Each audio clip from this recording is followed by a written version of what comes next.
This podcast is brought to you by Cash App. When personal finance connects you to both your funds and the stuff that matters, that's money, and that's Cash App. You know what else is money? Choosing your own cash tag. That's money. Picking the cash tag, world's youngest baby. Using it to request the $50 your squirrely cousin owes you. Actually finally getting that $50. That's money. Your table at brunch, agreeing French toast is for sharing. Splitting the karaoke bill while still holding the high note. That's money. Digging a hole with friends. Digging out of that hole with friends. That's money.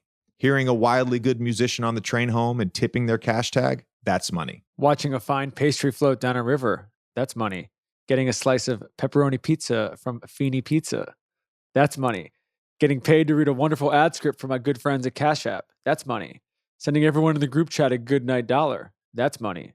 Waking up to all those good morning dollars. That's definitely money. Winning a very large Boo-ray pot. That's money. That is certainly money. Sending, spending, saving, investing, splitting, tipping, donating, gifting, or just typing numbers, all with the #1 finance app in the App Store. That's money. That's money. That's Cash App. Download Cash App from the App Store or Google Play Store today to add your cash tag to the community of millions and counting. Welcome to the Old Man of the Three with JJ Redick and Tommy Alter, presented by Cash App and brought to you by 342 Productions. This is episode 129, Victor Oladipo. Tommy, Vic is somebody that we've tried to get on the podcast. We've had it almost happen a couple times. He just, to me, has such an amazing spirit, an amazing perspective, and we get into his story. And his story is really crazy, and he talks about his growth as a person and a player through his injury ordeals. But this was a player that was All-NBA, two-time All-Star, and you could see flashes of his greatness last year in the Heat playoff run.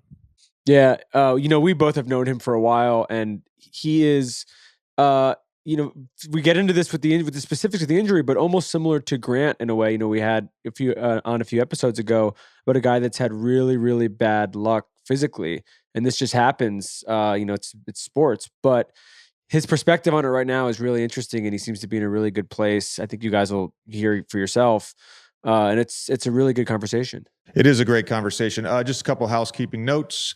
Number one, a reminder, we launched the Old Man of the Three newsletter. It is called A Farewell to Takes. There's links to subscribe on all our social stuff, Old Man of the Three channels on YouTube and IG. So go subscribe to that newsletter. Again, we just had our second issue come out this week. A lot of good stuff in there on the Denver Nuggets, Tari Eason, and of course, a takeless approach to my thoughts on Draymond Green. And the second thing is we've got some exciting stuff happening next week with 342. So please go subscribe to our YouTube channel. We'll have some cool videos up next week. A lot of great guests coming up. But for now, let's get to Miami Heat guard Victor Oladipo. All right, let's welcome in Vic. Vic, appreciate the time, man. I feel like this is a long time coming. There's been a couple times where we thought we had you locked down. It didn't work out. So we appreciate the time, man. Man, I thank y'all both for having me. It's an honor to be on the show. Yeah. Oh, thank you. You did go on our old friends, the Long Shot Pod. How did Duncan treat you on that pod? Pretty good? Yeah, it was great, man. Duncan, man. It was nice, man. Did something good for a teammate. It was good. It was nice. I actually, before we get into the basketball stuff, Jason and I were talking earlier today, and like when I think of one question, because Jason is a huge karaoke guy, and I've done karaoke a few times, actually randomly in Japan, but you're an incredible singer. You have an incredible voice. What's your like go-to karaoke song?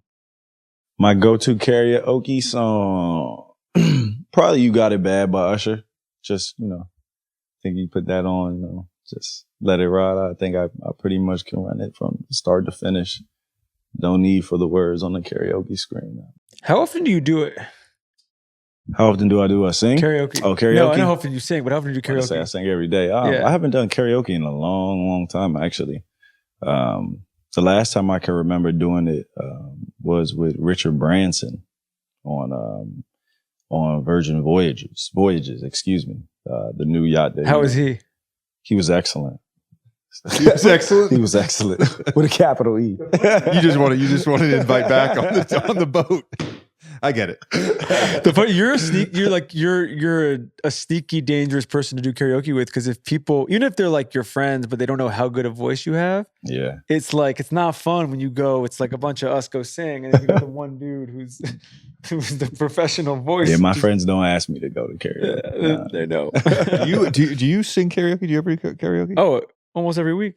Yeah, because I don't have a voice like his. The whole thing is you got to be bad. You got to be like a bad singer to do karaoke. Like if you got a real voice, it's like you guys playing pickup with people at the park. It's like maybe you'll do it once, but you don't. Like Broadway singers are not popping into karaoke lounges in New York. That's true. That's true. Very true. Very I will occasionally, if like my wife's with me, we'll do like Strawberry Wine or Need You Now by Lady Antebellum. Wow. But I typically try to do rap songs because that's more my wheelhouse. I love it. So either like Tupac, Outkast, but my best karaoke song is actually "Stan" by Eminem. Oh wow. Yeah. So I don't sing the chorus. I don't sing the Elton John part, but this is the weird best karaoke song. It's so funny. You're out here in LA, and I've seen you a couple times on IG at the different runs. Any insight into that? What's going on right now out here? It seems like there's been KD, there's been Chet, a bunch of guys have come out here and gotten in these runs. How intense has it been? It's been pretty good, honestly. This is my first summer of playing since 2019, so it's been a little minute. But just to be out here with, pretty much, 75% of the league, all over the state, really, and just going to different runs, playing against different guys you might see in the winter and in the fall and in the spring, and just competing at a high level right now. You know what I'm saying? So, for me, when it gets time to really ramp it up, it's not too foreign to me. Especially coming off injury and haven't had an off season like I said since 2019, or really been able to play in the summertime just because I love playing. You know what I'm saying? So it's been dope for me from that aspect, and feeling myself heal, feeling myself get better, more comfortable, more acclimated to playing. I think that's a blessing as well too. So it's been great for me. In terms of the actual runs themselves, Is there been any guys that have like surprised you with their pickup game versus their real game? You know what I'm talking about. Yeah, there's a difference. Like I might get into my dribble package and pick up, but I'm not going to get into my dribble package if I got Joel Embiid on my team. I think that I don't know about that, but I know that someone who has surprised me is Chet. Just honestly seeing, how really lengthy he is in person. And obviously he can score the ball. But I think what's going to make him really crazy is his ability to affect the game other than doing that. Like he can pretty much guard 1 through 4 if he uses his length right. Ability to protect the rim.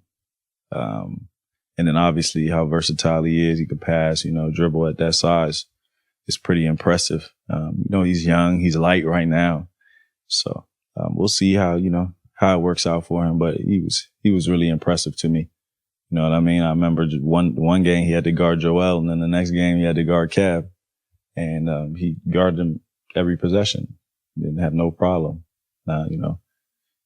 Kevin made some shots, of course, but yeah. Joel too. But he did his thing, and I think us as players, we can respect that, especially from a guy who hasn't even played in the NBA game yet. We're not afraid to just, all right, I'm gonna guard the best player in the world, two of the best players in the world, every possession down. You know what I'm saying? When you before you actually played in Orlando, but after you got drafted, did you play out here in any of these runs? No, I had no inclination of anything going on out here. But then again, my if I was to write a book or do a story on myself, I would really show like how different my journey has been from start to finish than a lot of the guys who are in the league right now. So it's growth. Obviously, you grow. Everybody's story is different, but my personal opinion, I wasn't really given the right. I wasn't dealt the right hand early, and I kind of had to figure it out as I went on. You know what I'm saying? It was a process for me. Yeah, I'll let you throw people under the bus in the book, but I'm just curious. I'm going to use aliases. I won't throw nobody under the bus. I'm just curious about the difference. Maybe not, the cards you've been dealt, but just in terms of how you train, what you do, early in your career, whether that was Orlando or OKC versus this summer coming off these injuries. Like, how are you approaching this summer being it's your first healthy summer in 3 summers? Well, I think the biggest thing right now is early on, I would just go. You know what I'm saying? It was no warming up. It really wasn't no attention to detail as far as, what I'm trying to work on as far as the weight room goes. It was just, lifting for strength, lifting for power, lifting to get stronger, and then just playing. I think right now is I'm managing my time wisely. Not trying to do too much too early, but still play and work out at a level where I'm improving, and I'm getting maximum effort to the best of my ability every day. It's just, with age comes wisdom for the most part. So, and then especially with injuries comes wisdom, let me tell you. So just trying to surround myself with people who, are knowledgeable of what I have going on. And that can essentially help me better myself without being too reckless. In terms of, I want to give you an opportunity if you're willing to do it, just in terms of talking about your injuries, but I want to save that for a little bit later. In terms of where you are now versus where you were 18 months ago, 24 months ago, maybe even pre-injury, like how do you feel physically in terms of your mobility, quickness, explosion, strength, all that? Well, honestly, night and day from 18 months ago. I definitely am completely different from where I was then. Overall, I feel amazing, to be honest with you. Is there room for improvement? Definitely. But I am improving. You understand? So for me, I've been through the rehab process. This is my second time. So I don't necessarily, you got to win small battles before you win the war in order to win the war. You know what I'm saying? And right now I'm winning my small battles, and I know eventually I'll win the war. So I have to be patient, obviously. But I know I'm 10 times better than I was in the playoffs. And I already. Yes, no question, not even close. And I was able to, be in rotation and essentially play 30 plus minutes in a Game 7 Eastern Conference Finals. Granted, I didn't play all year, and I played 6 regular season games prior to that. So my body is feeling better than that. And, honestly, obviously I have to get used to playing again, playing a whole year again, showing guys that I'm healthy. I understand all that. And, I put myself in a position to make sure I'm successful as far as the team and my medical staff, the Heat's medical staff, being on the same page and making sure that we can establish communication, one, first and foremost, and make sure that, I'm good throughout the year. So I think this is probably, you guys have a different injury experiences, obviously, but I'm just sort of curious from both your perspectives. Do you feel like you need to have a significant injury to feel like you fundamentally understand your body to the way where you can, that's a great question. Yeah, even Tommy. thinking about where you were pre-injury in terms of knowing little tweaks and things like that. Is that something like if you don't go through that, you really don't know? You want to answer that? Go ahead. Well, no, I was gonna say that I was a very different athlete than Vic.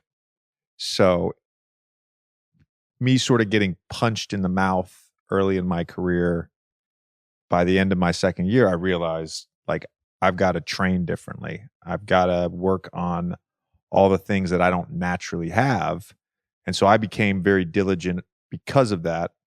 And then, whether it was, tearing two abdominal muscles and my back injury my first year with the Clippers where I missed half the season, like I approached my core training differently. I approached how I took care of myself a little differently. But for me, it wasn't an injury. It was more about like, if I don't improve my body, then I'm not going to make it in the NBA. Yeah, if exactly. that makes sense. Yeah, I didn't have natural ability. I think that's so profound. I think that's so profound. I think injuries make you. I think my injuries made me realize that, like, if I don't take care of my body. Now, granted, even before I got injured, I felt like I was doing a decent job. That was right before I went to Indy. I felt like I was doing a decent job of taking care of my body. But then when you get injured, there's certain things that you might not have even known. You know what I'm saying, prior to. And I think right now I'm so like super irritable about certain things, that from eating to sleeping to just because I want to make sure that my body is ready to go. And I can last 17 years. Yeah, I 15. Thank you though. 17, 15 years. Did you, in terms of that discovery process, post-injury, right? Did you sort of get a sense of what caused the initial quad tendon tear? Yeah, I mean, I think it's an accumulation of everything, and from not knowing to maybe trusting too much, maybe not having the right representation on my behalf, maybe. There's a lot of things I could blame for it. There's a lot of things I could say went into doing it. But for the most part, prior to anything happening from the first game I missed to sitting out a month or whatever the case may be, I was having knee pain in my knee. You know what I'm saying? Like before it tore. It wasn't like something that just randomly happened. You know what I'm saying? Just happened out of nowhere and I was just running and boom, my shit just fell off. Nah, it wasn't that. There was treatment. There was knowledge of what was going on. And I was being told what I was being told. That's why I was out there.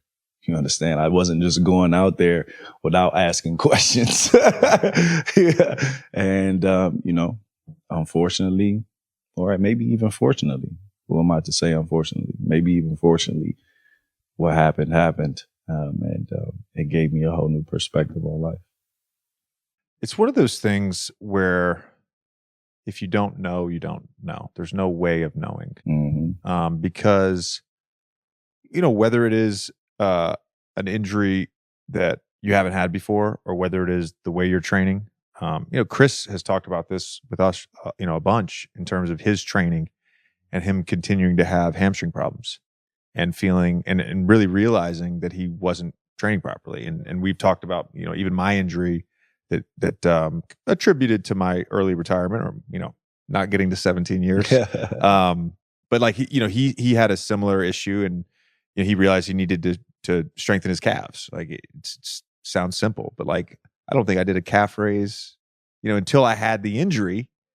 I didn't work on my calves. I'm running all the time. Why would I need to work on my calves? I'm jumping all the time. Why do I need to work on my calves? And so it's like, I didn't know that I had to do all of this tendon work to sort of maintain late in my career. It's just one of those things, To your defense, I was old. No. I'm not gonna say that. From my personal experience, I feel like that the medical field or whatever you want to call it is continuously growing. You know what I'm saying? So there might not have been a lot of stuff on tendon health when you were playing. Yeah. You know what I'm saying? It might be completely different now. Like it might be different in 5 years. Exactly. So like when I first tore my quad tendon, there wasn't much knowledge on what was supposed to happen next for basketball players. It was very rare. Right now, I could definitely rehab someone who tore their quad and get them back to play for sure. But, like I said, it's just, to your defense, I just feel like that's just a situation where, things kind of gradually change over time. And yeah, you obviously didn't know. And then Chris obviously found out later. But, they, like you said, we only know what we know. So the second injury, did you come back too soon? Did you know something was wrong? no, I couldn't. It's impossible to say that I came back too soon because of of when it happened. So in 2018-19, I tore my quad.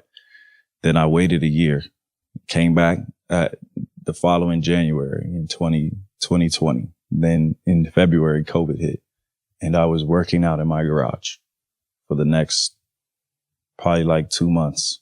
And then we went to the bubble. I probably shouldn't even been walking inside the bubble, let alone playing basketball.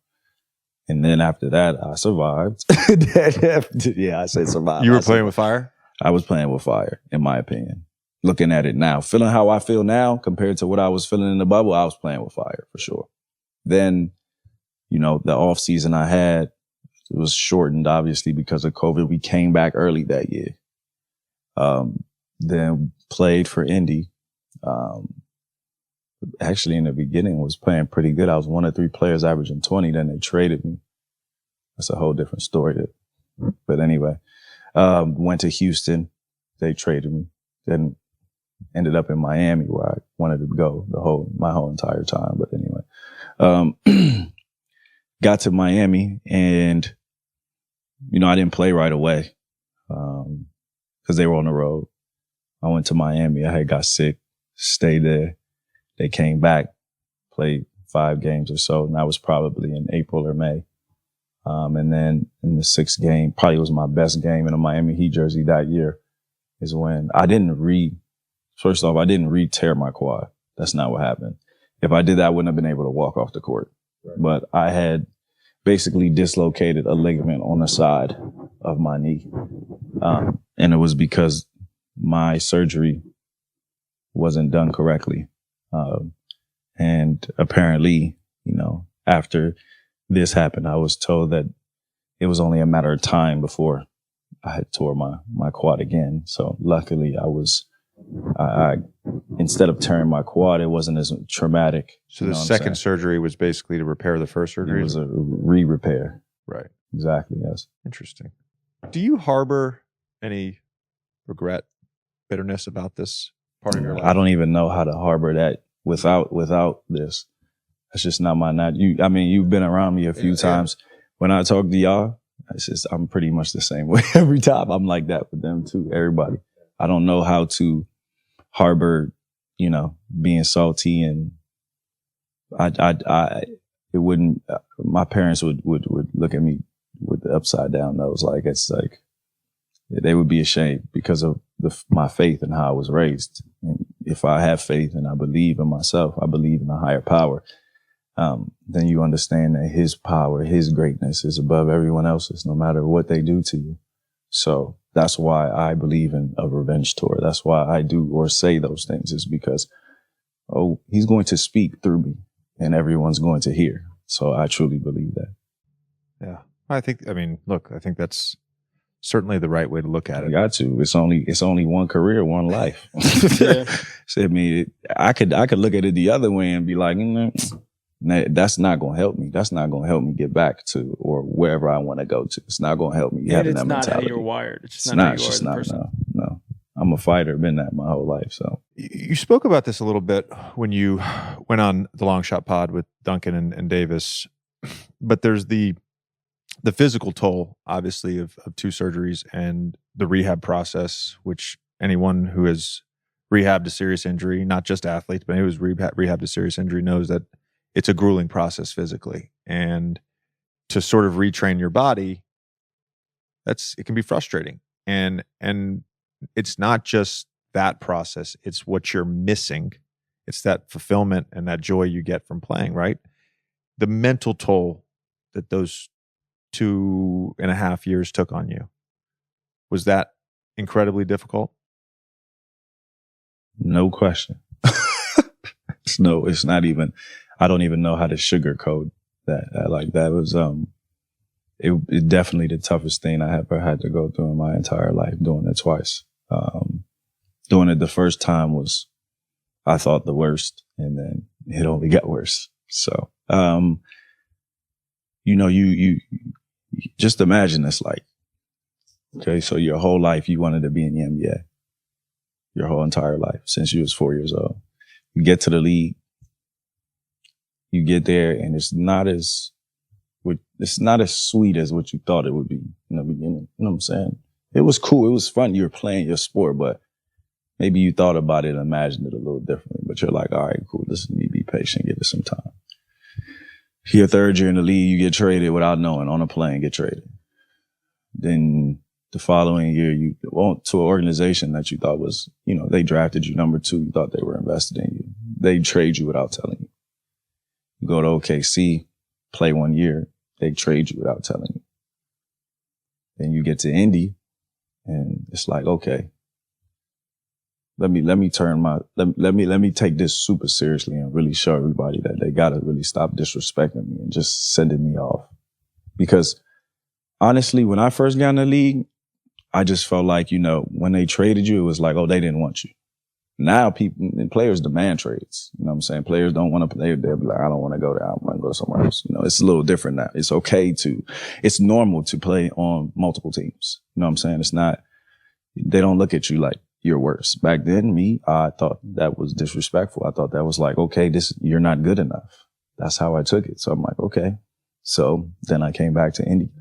Finally got to where I needed to be.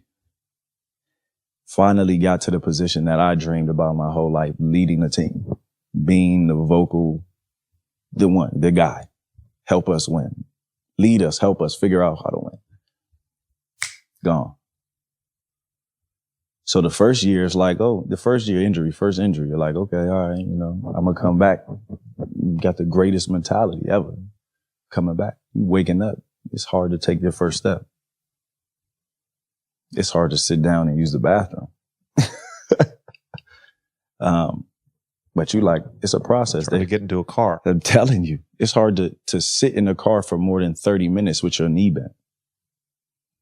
That's why I don't like driving 30 minutes away. My knee is fine now, but like mentally, I don't want to drive that far. It's like a nuisance. Then after that, you fight back, and you're like, they're telling you like, it's going to take time. You're eventually going to get there. It's going to take time. It's going to take time. You're like, I've probably fought through some pain, and my pain tolerance is through the roof. JJ, Tommy, it's through the roof. I don't think there's anyone who can handle more pain than I can. I promise you. And you come back and you figure out a way to make it work. Not driving left as much, not stopping left as much. You know what I'm saying? You figure out ways to be effective. Then it happens again. So then you're at a point now, you're at a point now where you start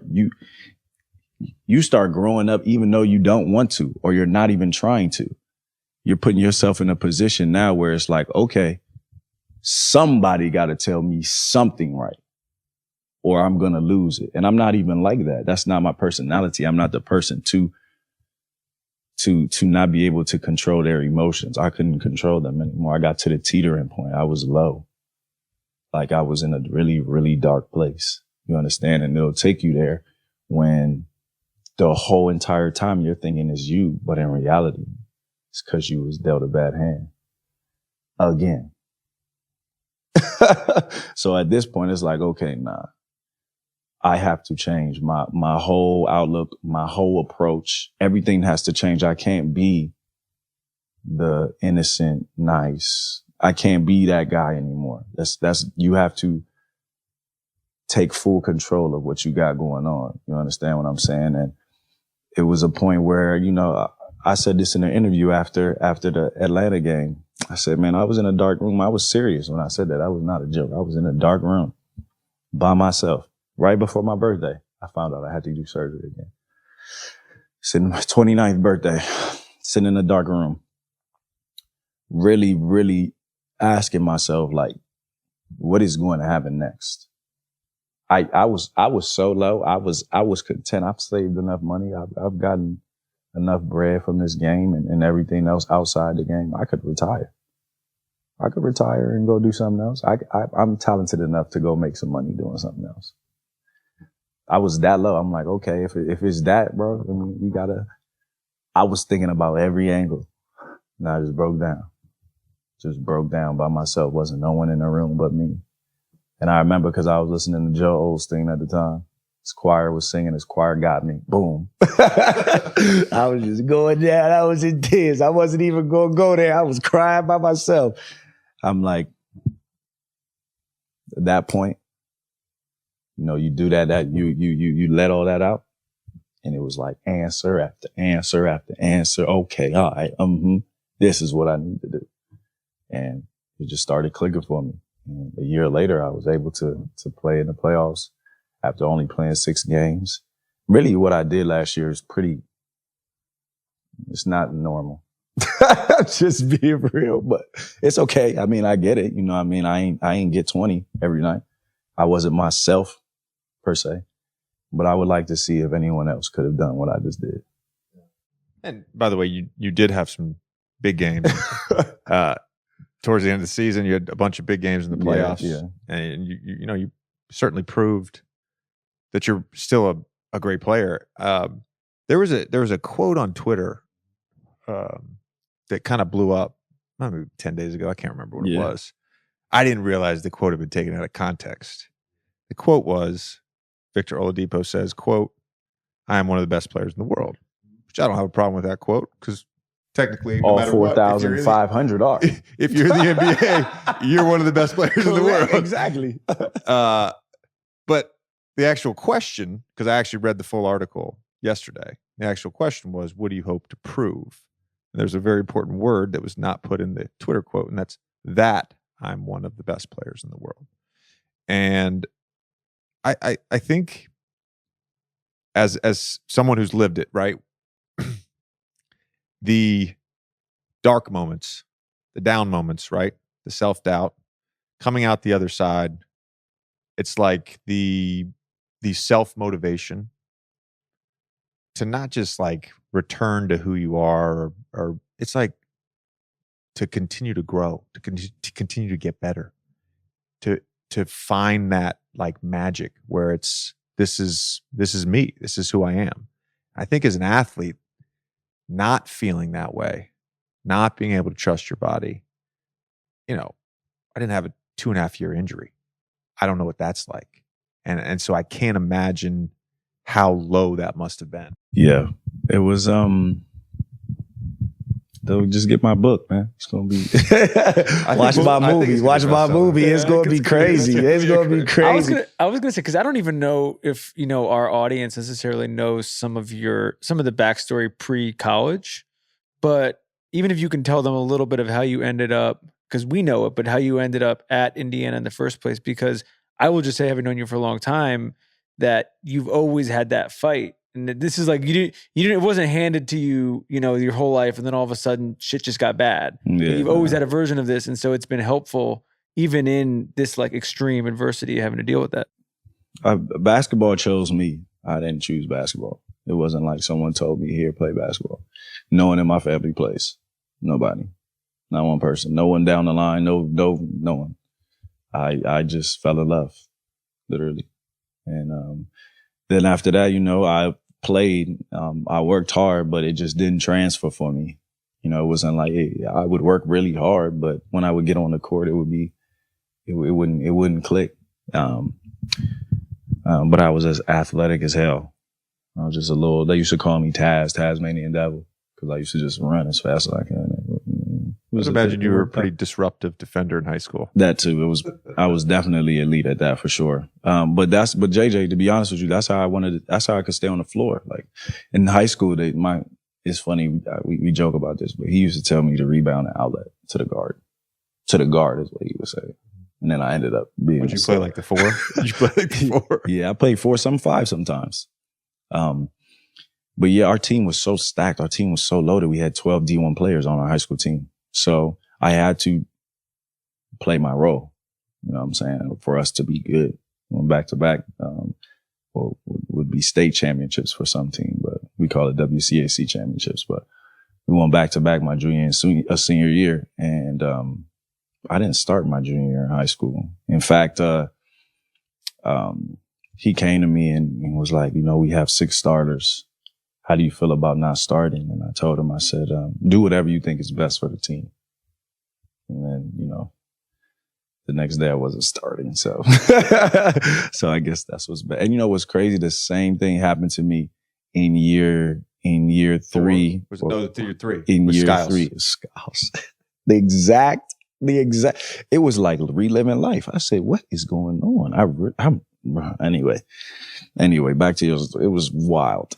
My book would be crazy. But anyway, so then, I went to the BATA.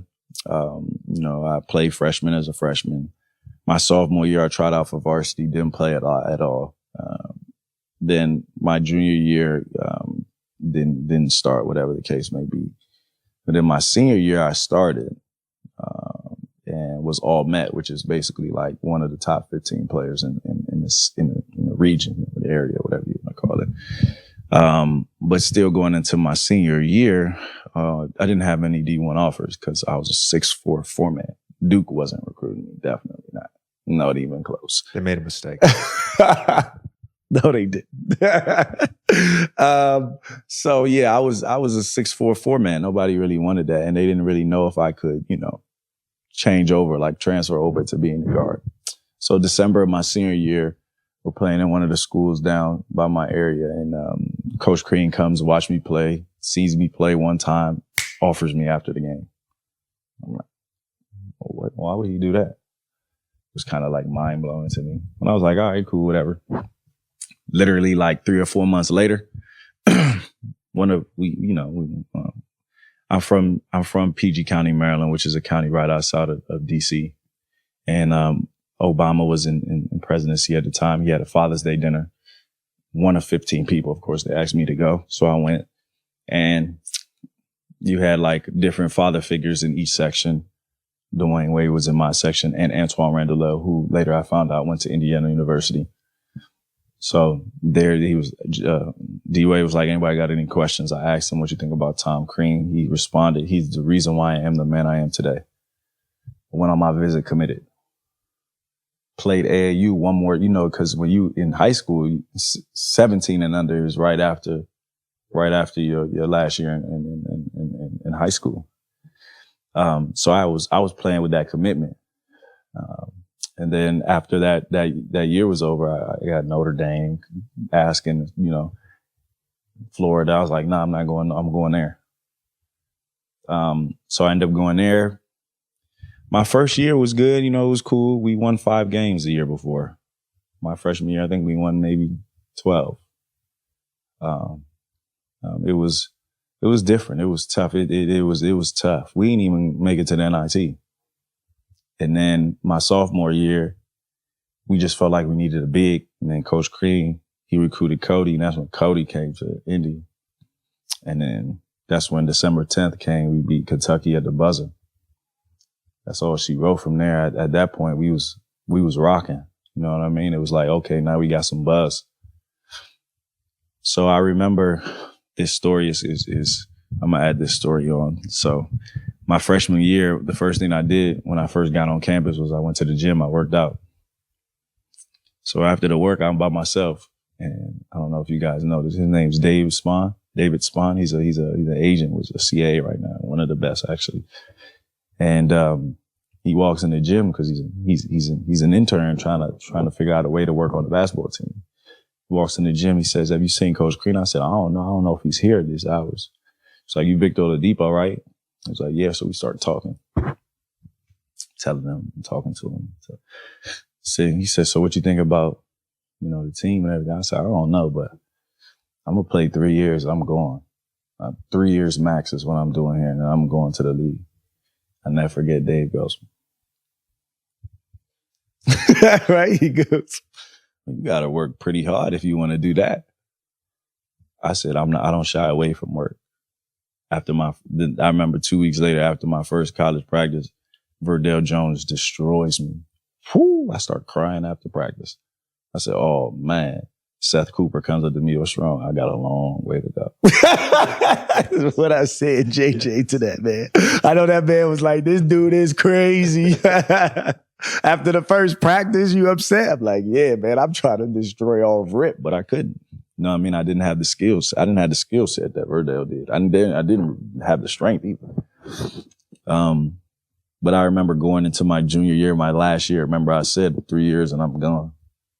I ain't go home. I ain't see my mom all summer. My mom was mad. I had to stay. I worked on my degree. Obviously, I took extra classes.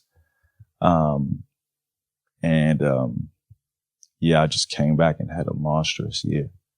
It was just, I don't know where. Like the year before my junior year, I don't think anyone knows, I was on no draft boards.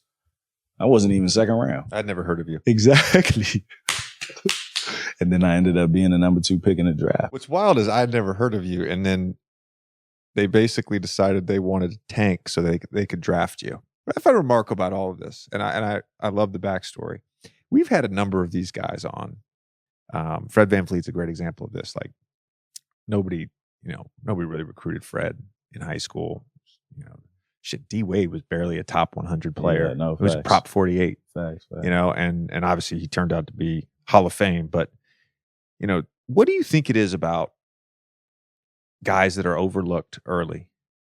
Because there's so many guys. We've done an exercise before. I mean, I'd have to redo it this year, but going into last year, I think 14 or 15 of the top 20 players in the NBA, at least on like my approximate list, were all like not McDonald's All-Americans, not highly touted in high school. Sniff it. Why is that so significant? I think it's so significant because our league is so small compared to the mass of players that actually play basketball. You know what I'm saying? And I think that if you really, really look at it, there are more players who are like the players that aren't highly recruited, highly, were drafted or whatever the case, whatever you want to call it. There are more players who aren't than are. And I think that's why it's so significant, because you give those players something to aspire or something to look up to. You know what I'm saying? And you never know who the next D Wade is, or the next Fred VanVleet is, or Victor Oladipo is. And you give them a chance to fulfill their destiny by fulfilling yours. You know, I think that's why it's so significant. I think that too, it's harder for us, certain people, and it depends, but some people aren't necessarily put in the position to showcase their talent. You know what I'm saying? Like, you might go to a school like mine and have 12 D1 players and have to play a certain role for us to be successful. You might be your parents might grow up in a small area. You have to go to a small high school. You don't know what situation it is. You don't know what you're getting yourself into. Then you have to just do whatever is best for you. And it essentially, turns out great for you. They might not see you. They might not see your college might not be televised as much as, I think Fred went to Wichita State, I think. Wichita State, yeah. It was like that with Dame. I mean, Dame was like that for sure. Exactly. Weber State, you know what I'm saying? Example. So I think that Jimmy was a JUCO guy. Yeah, exactly. I think that guys like, those guys you just named, and more are really, their stories are really significant. Because like I said, I think, over the mass of players that are actually playing basketball, there's only 4,500 that actually make it. So there's really more like us than there are like who are just boom, he's an NBA player but it's weird because so many of these guys don't actually pan out. I think some of it is human nature, right? We think we've made it when we haven't. I think probably in any industry, the highest achievers never feel like they make it. There's always that sense of like, I can do more. I want more. Willing to work for more. Mm-hmm. If somebody asked you that question you asked D Wade about Tom Crean, what would your answer be? I would have a similar response. I just feel like he saw something that that pretty much everyone else didn't see. So it would be hard for me to say otherwise. Nobody's perfect. Obviously, nobody's going to get it right every time. It's impossible. But for what he did for me, and just simply putting the ball in my hands, and through my mistakes, through the frustrations, like, look, I trust you. You can do this. Like you can be an elite guard. Like you can handle. You can shoot. That was the big one. Oh man, he couldn't shoot. But he trusted me. He instilled confidence in me that I didn't necessarily have my whole entire life. There was no one coaching me, telling me you can do this, you can make it to the league. There was no one telling me that I could do that. It was just, I believed that I could. That's it. You need somebody to sort of hand you keys and empower you. No, I didn't have that. Yeah, until Coach Crean. He put me in a position to be like, all right, not only am I going to let you show what you have, I'm going to put you in an important role. I'm going to give you the opportunity to showcase your talent. And if you make mistakes, I ain't going to just pull you.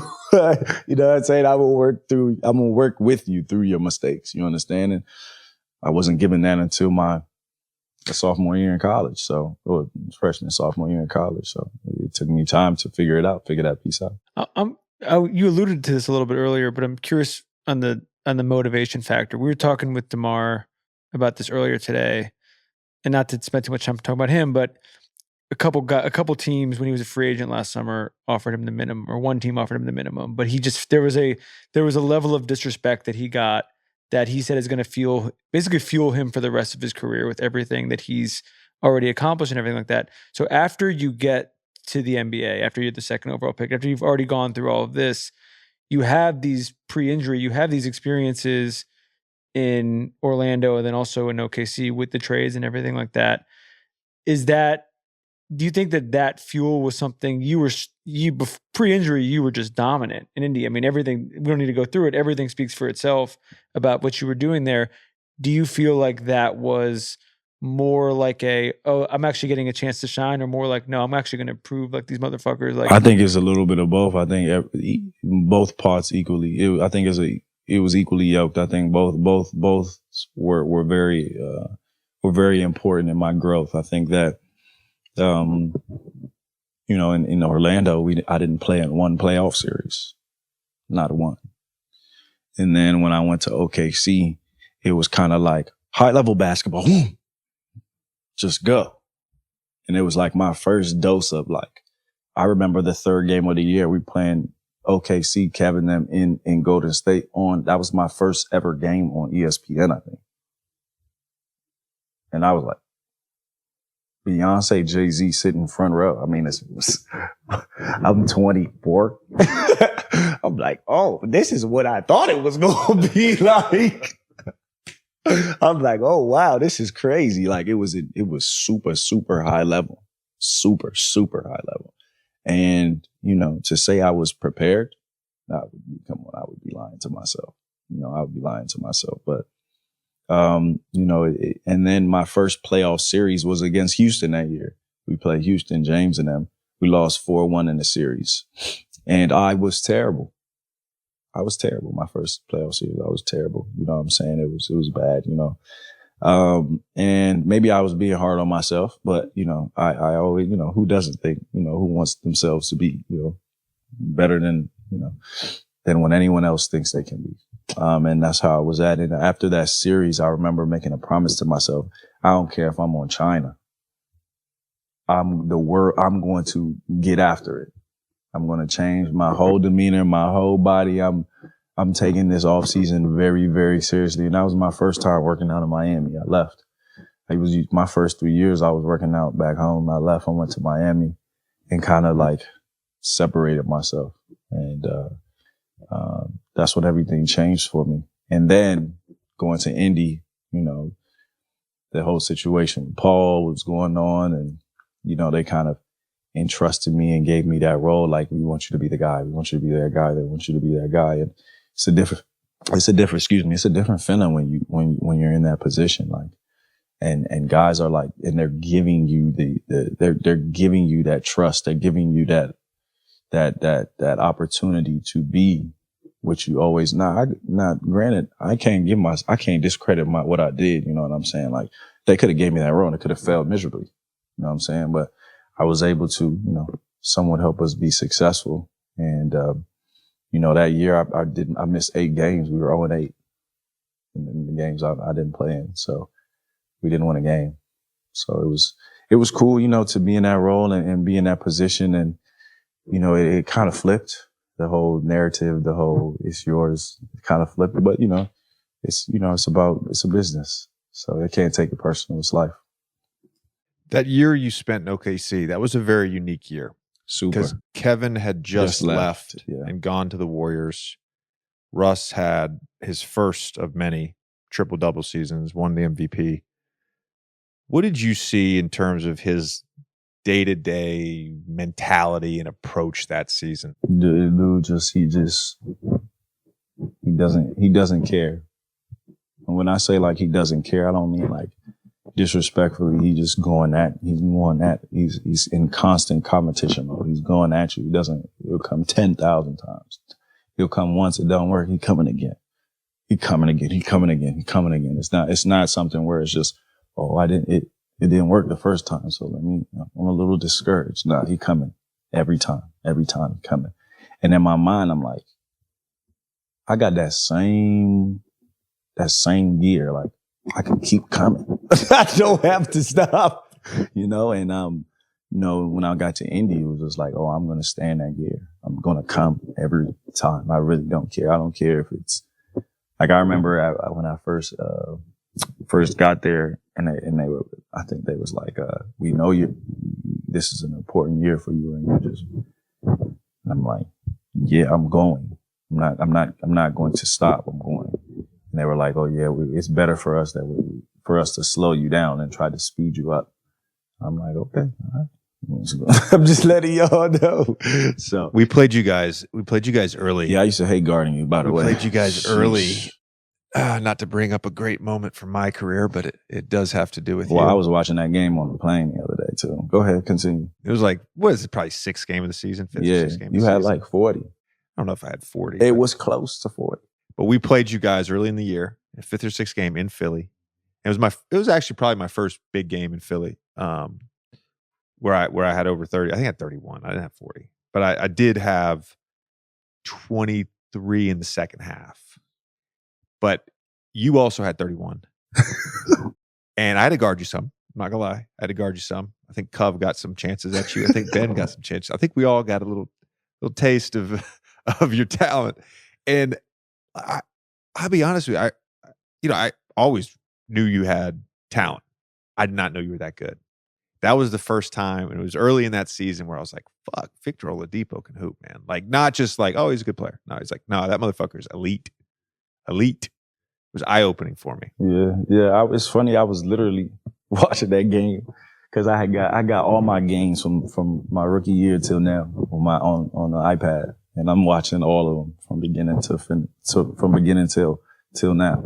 And on my way here to LA, that was the game that was on, and you were destroying us. Oh, it was crazy. You was hitting some crazy stuff though, like the end of shot clock one. Come on, end of shot clock one. Nah, wow. So just real quick. It was 110 to 110. It was 110 to 110. We ran a side pick and roll.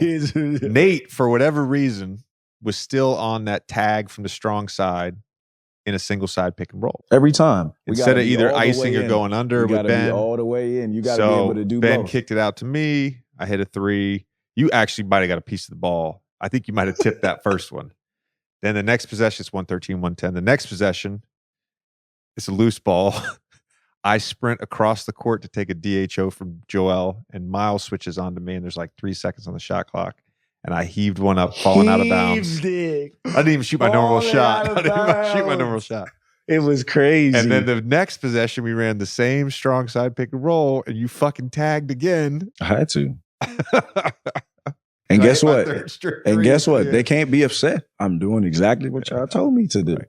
You know, right. so, but Yeah, you were ridiculous in that game, bro. Like and you know, it was just so hard to guard you and Joel on the DHOs and in pick and rolls.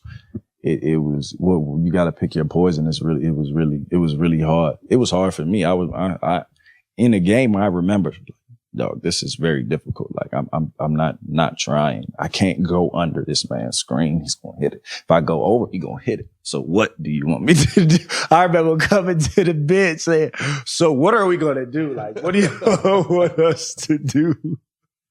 Man. The only team, well, there's a couple teams that did, but the only time like we didn't score out of that action was when teams blitzed. Yeah. That was the only time. Like, I know. Some teams, because I got, later in my career, everybody chased me, right? So there were some teams that were like, all right, we're going to go under at the point of the screen just to fuck them up. But the problem with that is Joel's just going to set a rescreen. I got to step up three. Exactly. Like, it's not. So the only, Marc Gasol, when he was with the Raptors, made me so fucking mad because he's massive. He's a massive human being. Yeah. He would blitz and I'd have to get off the ball. And, that was the only thing that really gave us problems. What did you learn from Bron in that playoff series?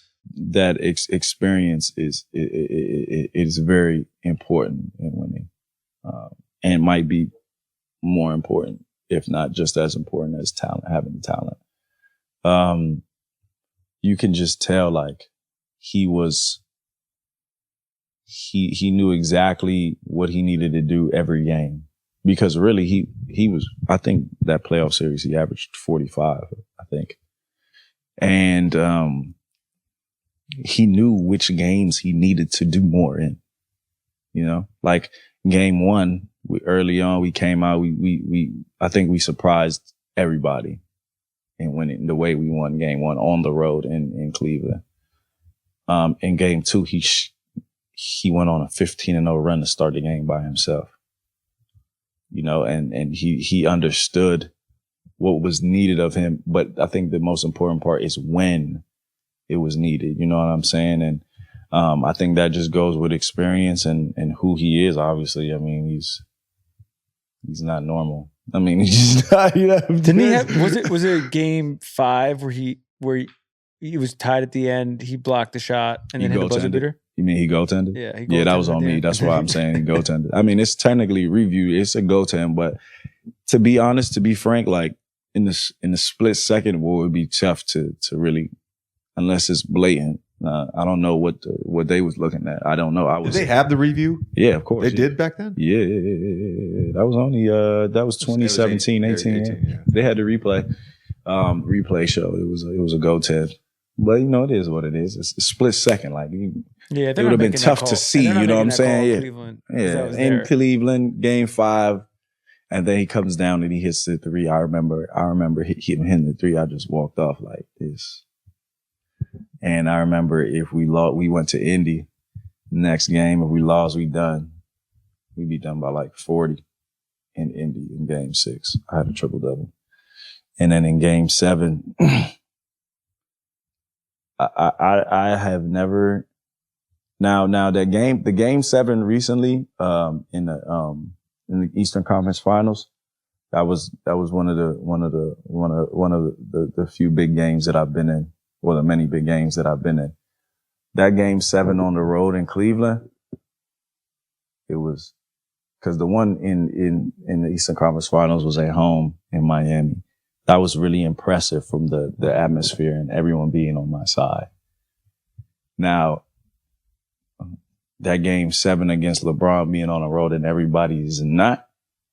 For the first game 7 ever, it was an amazing experience. Like it was like, because I remember in the first half, I think I had 4, but I finished with 34, kind of similar to, and similar, but yours was better. Yeah. And yours was game 7 in the playoffs against LeBron. But yeah, similar. I'll take similar. Similar for sure. But I just remember it being like, the game was like this the whole way. Like literally, it was neck and neck. It was a war, really. Honestly, it was a war. And I remember Bron left the game in the fourth quarter because he was cramping. They said Bron in the after one of the timeouts said, I'm playing every second of this game. Playing every second. Brown started cramping left, went to the back. I remember Nate, sub, be out. Sat. I remember I'm sitting and they go on a 9-0 run without Brown. That was the first time I think they did that the whole series. And they ended up beating us. It was tough. It was I was really upset, but you know, it was a great experience to go against someone like that. You know what I'm saying? And to be matched up and like against the best player in the world and go toe to toe with him. Yeah. That was a different type of drug for sure. That 18 LeBron was different. Yeah, he was. He willed that team to the finals. To the finals. That was one of the I don't know. We'll have to ask Bron someday what he thinks peak LeBron is, but that was as impressive of like a playoff run as I've seen. In the finals. They should have won. The one they lost. They should have won. 51. Insane. Yeah. 50. Before we let you go, heat culture. What does that mean? You've been around it a while now. What does that mean? I think it's something that's it's better understood when you're there than it is to explain. I think it's something that you just have to go and experience and truly understand for yourself, for you to kind of be like, oh, okay, so that's what it is, you know? I think mostly it's a mentality thing. It's something that, you know, we understand we're different and we embrace it. And we're not, afraid to let the world know that we're different and what we're trying to play for and why this is the only reason why we're playing is for that purpose, which you don't get a lot of places. You know what I'm saying? It's not, you know, I mean, when you first come into training camp, there's not too many teams saying, all right, we're trying to go for everything. We're trying to win it all. So, I think that's the best way to describe it, is something that, you know, you really have to experience for yourself. But when you're there, you'll understand that it's a mentality thing. It's almost an underdog type of mentality type of approach. Like we're cool with you understanding that this is not for everybody, but we're trying to win it though. So I think that's the best way to. That's a great description. Vic, this has been an incredible conversation. Yeah, this was wonderful. That's probably why it took a while for it to actually happen. We had to do it in person. We have to do it in person. That's what I'm saying. We'll do part 2 in Miami. I love it. Appreciate you, bro. Thank you. It was fantastic.